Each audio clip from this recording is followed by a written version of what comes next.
నమస్తే, welcome to great Andhra. మనతో పాటు ఉన్నారు సీనియర్ పొలిటికల్ అనలిస్ట్ జిఆర్ మహర్షి గారు. నమస్తే సార్. నమస్తే అమ్మా.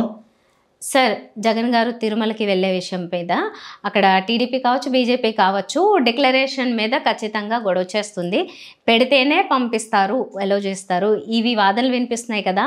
అయితే నిన్న మాట్లాడుకున్న మనం ఈ అంశం అయితే ఈరోజు కొన్ని విషయాలు కొంచెం కొత్తగా వినిపించేవి ఏంటంటే, ఆ తర్వాత నుంచి నిన్నటి నుంచి మేబీ నైట్ నుంచి అవి నాకు కొత్త విషయాలు తెలిసినవి ఏంటంటే, ఇంతకుముందే ఆల్రెడీ ఒక జడ్జి ఇవ్వాల్సిన అవసరం లేదని చెప్పారని, కాబట్టి అసలు ఆయన ఇవ్వాల్సిన అవసరమే లేదని ఇలాంటివి వినిపిస్తున్నాయి. ఏంటి ఈరోజు ఉన్న అప్డేట్స్ దీని మీద?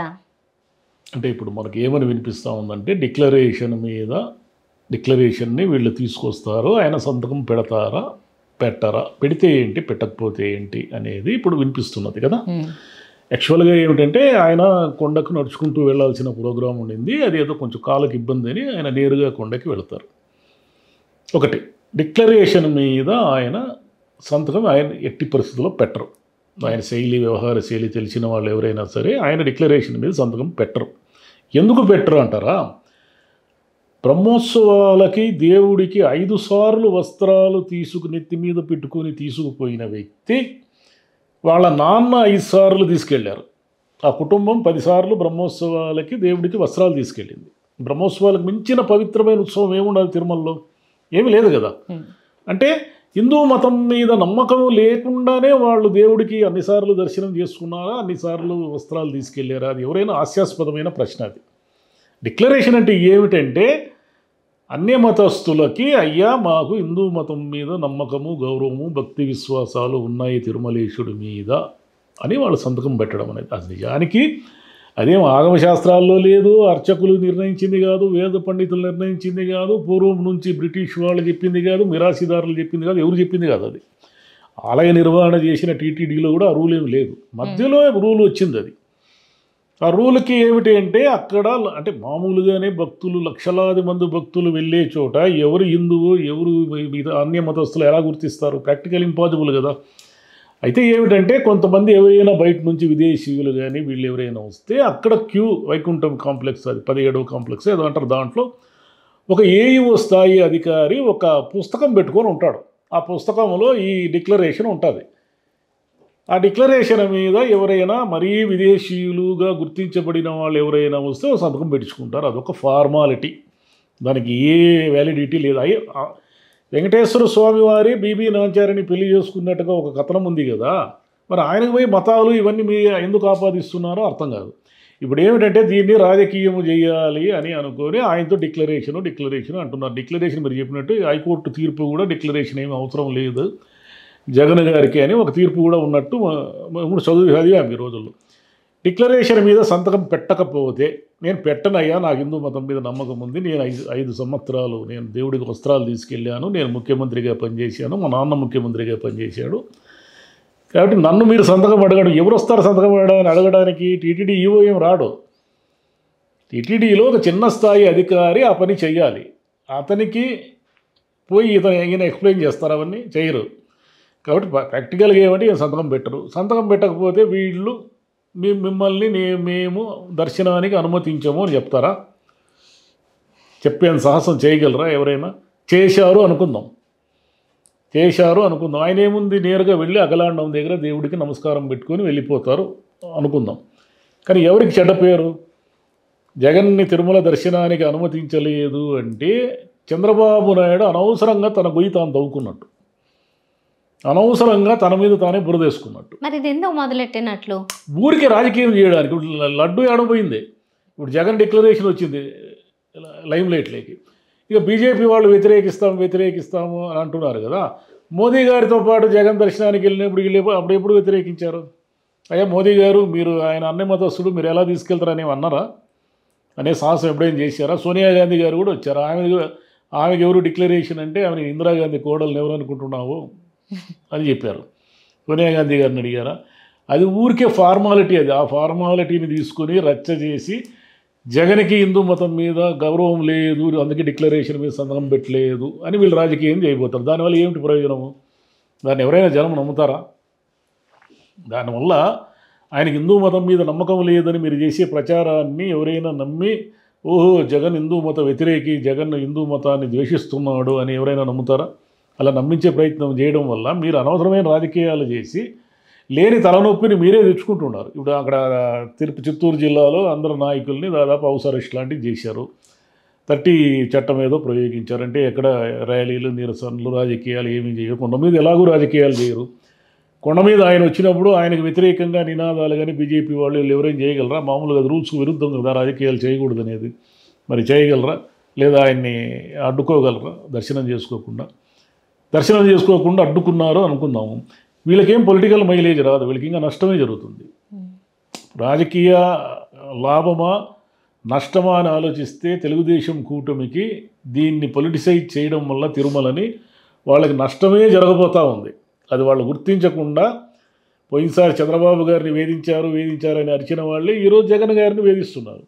పోయినసారి తెలుగుదేశం వాళ్ళని పోలీసులందరూ అరెస్ట్ చేసి లోపలేస్తున్నారు అని అరిచిన వాళ్ళే ఈరోజు వైసీపీ వాళ్ళందరూ అరెస్ట్ చేసి లోపలేస్తున్నారు. మరి మీరు అదే చేస్తున్నారు.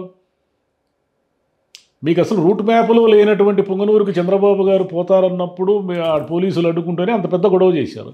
ఈరోజు కొండకు పోతానంటే మీరెందుకు ఈ 30 సెక్షన్ పెట్టి ఆ సెక్షన్ పెట్టి ఏం కొండకు పోకూడదా? ఎవరైనా వైసీపీ వాళ్ళు కొండకు పోకూడదని ఏమైనా రూల్ ఉందా? జగన్ వెంట కొండకు పోకూడదా? కొండకు దర్శనానికి పోకూడదా? వాళ్ళు ఏమైనా వైసీపీ నాయకులు వచ్చినంత మాత్రాన అక్కడ రాజకీయ వేదికలుగా మార్చుకుని రాజకీయాల ఉపన్యాసాలు ఏమైనా ఇస్తారా? జగన్ గారు కూడా అక్కడ ఏమీ రాజకీయంగా ఏమి మాట్లాడతారని నేనైతే అనుకోను. ఎందుకంటే తిరుమలలో రాజకీయాలు మాడకూడదు అనేది ఒక నిబంధన ఉంది కాబట్టి ఆయన కిందికి వచ్చి తిరుపతిలో ఏమైనా ప్రెస్ మీట్ పెట్టి మాట్లాడతారో ఇంకేదైనా చేస్తారో మనకు తెలియదు. కాబట్టి దీన్ని ఇష్యూ చేయడము, దీన్ని పోలీసులను ఉపయోగించి అణిచివేయాలనుకునే కొద్దీ కూడా కూటమికి నష్టం జరుగుతుంది. నష్టము భారీగా జరుగుతుంది. వాళ్ళ ఊరికే మేము ఏదో అద్భుతాలు చేసేస్తున్నాము, జగన్ని దోషిగా నిలబెట్టేసినాము, డిక్లరేషన్ ఇస్తే చూసావా మా దెబ్బకు భయపడి ఆయన అన్యమతస్తుందని ఒప్పుకున్నాడు అనేస్తారు. డిక్లరేషన్ ఇవ్వకపోతే ఆయనకి హిందూ మతం మీద గౌరవం లేదని మేము విలన్ని చేశాము అని కనుక అనుకుంటే అంతకుమించిన అమాయకత్వం ఏం లేదు. జనానికి అన్నీ తెలుసు, ఏం జరుగుతుందో ఏం జరగబోతుంది అన్నీ తెలుసు జనానికి. జనం ఏం అమాయకులు కాదు కదా. మరి నిజంగానే ఎక్కువ గొడవలు జరుగుతాయని ఊహించి అనుకుంటా కదా ఇప్పుడు అక్కడ తిరుపతిలో ఉండే వైసీపీ కార్యకర్తలను ఎవరిని బయటికి రావద్దని నిన్న నైట్ నుంచే వాళ్ళకి ఇన్స్ట్రక్షన్స్ ఇస్తున్నారు. సరే వాళ్ళు అలా ఉంటారు అనుకుందాము, ఈ ఇన్స్ట్రక్షన్స్ ప్రకారం ఏదైనా. జనసేన విచిత్రంగా పవన్ కళ్యాణ్ గారు అయితే మాత్రం నిన్నటి వరకు చాలా గట్టిగా మాట్లాడారు. ఈరోజు అయితే కొంచెం బెటర్. ఏంటంటే టీటీడీ చూసుకుంటుందా ఆయన డిక్లరేషన్ అది, మీరు ఎవరు మాట్లాడద్దు అని. అవును, టీటీడీనే కదా. అంటే నెయ్యి అయినా టీటీడీనే చూసుకోవాలి. మీరెందుకు మరి మాడుతున్నారు? హిందూ సనాతన ధర్మం అది ఏదో, నెయ్యి కూడా టీటీడీకి సంబంధించిందే కదా. నెయ్యిని మీరెందుకు రాజకీయ సమావేశాల్లో ఆ విషయం దగ్గర చాలా నెగిటివ్ అయింది ఆయనకు. ఒక 2 days నుంచి చాలా ఇబ్బందిగా పరిస్థితులు మారేసరికి కొంచెం బహుశా దేవుడి దర్శనానికి ఎందుకు ఇవన్నీ ఆపాదిస్తున్నారు? రేపు పవన్ కళ్యాణ్ గారు తన భార్యతో కలిసి దర్శనానికి వెళ్తారు, ఆమె హిందువు కాదు. మరి అది అప్పుడు గొడవ చేస్తే ఆయనకి అది మర్యాదగా ఉంటుందా? అప్పుడు ఆమె డిక్లరేషన్ అడగడం, ఈయన ఉప ముఖ్యమంత్రి భార్యని డిక్లరేషన్ అడగడం అనే పాయింట్ వచ్చింది అనుకోండి, అది ఎవరు అడగరు, వాళ్ళ ప్రభుత్వమే కాబట్టి. వస్తే అది వాళ్ళ గౌరవంగా ఉంటుందా? ఉండదు కదా. నమ్మకం లేకుండానే ఎందుకు పోతారు కొండకి? ఊరికినే పోరు కదా. దేవుడిని దర్శించుకోవాలి, దేవుడి మీద మనకు భక్తి ఉంటేనే కదా మనం కొండకు పోతాము. ఏ నమ్మకము లేకుండా ఊరికే అదేమైనా విహారయాత్రకు పోయేస్తారా కొండకి? ఎవరైనా పోరు కదా. Simple logic. అది కూడా ఎందుకు మర్చిపోతారు వీళ్ళు? అదే డిక్లరేషన్ అనేది తీసుకోవాలంటే సార్ మీరు అన్నట్లుగా వివి నాంచారిని పెళ్లి చేసుకున్నారని మరి ఎంతోమంది ఆ మతస్థులు ఎంతోమంది దర్శించుకునే వాళ్ళు వేరే వేరే ప్రాంతాల్లో కూడా దర్శించుకునే వాళ్ళు ఉంటారు. సరే ఇక్కడ కూడా వస్తున్నారు అనుకుందాం, ఎంతమంది చేతని డిక్లరేషన్ తీసుకుంటారు? ఈయనంటే గుర్తించలేరు. ఈయనంటే అన్య మతస్థుడు, సీఎం హోదాలో ఉన్నాడు, ఇప్పుడు ఎక్స్ కాబట్టి తెలుసు కాబట్టి పెట్టించుకుంటారు. అది రూలే కానప్పుడు మరి ఎవరు పెడితే ఏంటి, పెట్టకపోతే నిబంధన లేదు అసలు. అది మధ్యలో ఎన్టీఆర్ గారి కాలంలోనే ఎప్పుడో పెట్టారు దాన్ని. అసలు అంత మునుపు ఎవరికీ తెలియదు. ఏ మతస్థుడైనా పోయి భక్తితో దర్శనం చేసుకొని వచ్చేవాడు. నేను ఫలానా మతస్థుడని ఆయన చెప్తేనే కదా మనకు తెలుస్తుంది. ఏమన్నా మొహం మీద రాసి ఉంటారా? ఎవరికి రాసి ఉండదు కదా. అప్పుడు నువ్వు హిందూ అని, నువ్వు ముస్లిం అని, ఇంకోటి అని. కాబట్టి ఈ డిక్లరేషన్ అనేది కేవలం పొలిటిసైజ్. ఊరికే విదేశీయులు ఎవరైనా వచ్చినప్పుడు అది ఒక హిందూ మతం మీద ఉన్న గౌరవానికి చిహ్నంగా, వెంకటేశ్వర స్వామి మీద ఉన్న భక్తికి చిహ్నంగా మాకు నమ్మకం ఉంది అని ఒక సంతకం పెట్టినంత మాత్రం నమ్మకాలు అపనమ్మకాలు అవుతాయా, అపనమ్మకాలు నమ్మకాలు అవుతాయా? మనసులో గుడి మెట్ల వరకు వచ్చాడంటే దేవుడి మీద భక్తితోనే కదా వస్తాడు, ఊరికి ఎందుకు వస్తాడు? కాబట్టి అసలు పాయింటే కాదు అది. పైగా ఒక ముఖ్యమంత్రి హోదాలో పనిచేసిన వ్యక్తిని, ఒక ముఖ్యమంత్రి కుమారుణ్ణి 10 సార్లు దేవుడికి వస్త్రాలు తీసుకెళ్ళిన కుటుంబాన్ని మీరు పోయి ఇప్పుడు కొత్తగా డిక్లరేషన్ అంటే మీరు ఆ రోజు ముఖ్యమంత్రిగా వెళ్ళినప్పుడు అడ్డగించాల్సి ఉంటుంది. మీ చేత ఏంటే అయ్యా ఈయన ఈ మతస్థుడు కాదు, ఈయన ముఖ్యమంత్రి అయినంత మాత్రాన మేము అనుమతించమని ఉండాల్సింది. మీకు మీ వల్ల ఏంటే అన్నారా? అనలేదు కదా. మరి ఇంకెందుకు ఇవన్నీ మాటలు? ఇప్పుడేమో ఈవో చూసుకుంటాడంటే ఈవోనే కదా చూసుకోవాల్సింది. మీరెందుకు వచ్చారు, దూరారు మధ్యలో? గుడి విషయాలు, గుడి అటానమస్ కదా, స్వతంత్ర ప్రతిపత్తి గల సంస్థ అని మీరే అంటున్నారు కదా. మీరే అంటున్నాడు, మళ్ళీ మీరే ఎందుకు దాంట్లోకి అన్నిటికీ ఇంటర్ఫియర్ అయ్యి రాజకీయాలు చేసి ఇదంతా చేస్తున్నారు? తప్పు కదా ఇదంతా. ఉండక ఎవరు రావాలో ఎవరు రానక్కర్లేదు, మీరెవరు డిసైడ్ చేయడానికి? భక్తి ఉన్న వాళ్ళు వస్తారు, భక్తి లేని వాళ్ళు ఎలాగూ రారు. మీరు రమ్మన్నా రారు. ఇంకా దాంతో పాయింట్ ఏముండదు. సరే, ఓవరాల్గా ఏంటి అంటే డిక్లరేషన్ మీద సంతకం పెడతారా పెట్టరా అంటే 99% పెట్టరు, 100% బెటర్. కావాలని మీరు చూసుకుంటారు. ఓకే, సరే సార్, చూద్దాం మరి. అంటే ఇక్కడ ప్రస్తుతానికి ఉన్న పరిస్థితులు ఏంటో పోలీసులు కంట్రోల్ చేస్తారా లేకపోతే వాళ్ళే నా కంట్రోల్? నమ్మకాన్ని, నా హిందూ మతం మీద నాకున్న భక్తిను, వెంకటేశ్వర స్వామి మీద ఉన్న భక్తిను ప్రశ్నించడానికి మీరెవరు అని అంటారు జగన్ గారు. అదే రేపు అనబోయేది. ప్రశ్నించక వీళ్ళకి కూడా ఏమున్నది? ఎలా ఉంది వీళ్ళకి ప్రశ్నించక? మీరెవరు ప్రశ్నించేదానికి ఆయన భక్తిని? ఆయన అన్నిసార్లు కొండకు వెళ్ళి మునుపు కూడా కిరణ్ కుమార్ రెడ్డి గారి గవర్నమెంట్లో కూడా ఈ డిక్లరేషన్ ఏఈఓ తీసుకొచ్చాడు కదా. ఒక చిన్న స్థాయి అధికారి వచ్చి సంతకం కోసం వచ్చినప్పుడు అతనికి నిలదీసే హక్కు ఉంటుందా? ఇప్పుడు టీటీడీ ఈఓకైనా లేదు నేను వైఎస్ జగన్ని దర్శనానికి అనుమతించను అని అనమని చూద్దాము. ఏ చట్టం ప్రకారం అంటాడు ఆయన? అక్కడ చట్టం ఏమీ లేదు, అట్లా అనడానికి వీలే లేదు. కాబట్టి వీళ్ళు దాన్ని ఇష్యూ చేయడం అంతే. సరే సార్, చూద్దాం మరి ఏం చేస్తారో. ఎలాగో దర్శనం రేపు అంటున్నారు కాబట్టి చూద్దాం ఈలోపు పరిణామాలు ఎలా ఉంటాయి అనేది. Thank you sir. Thank you.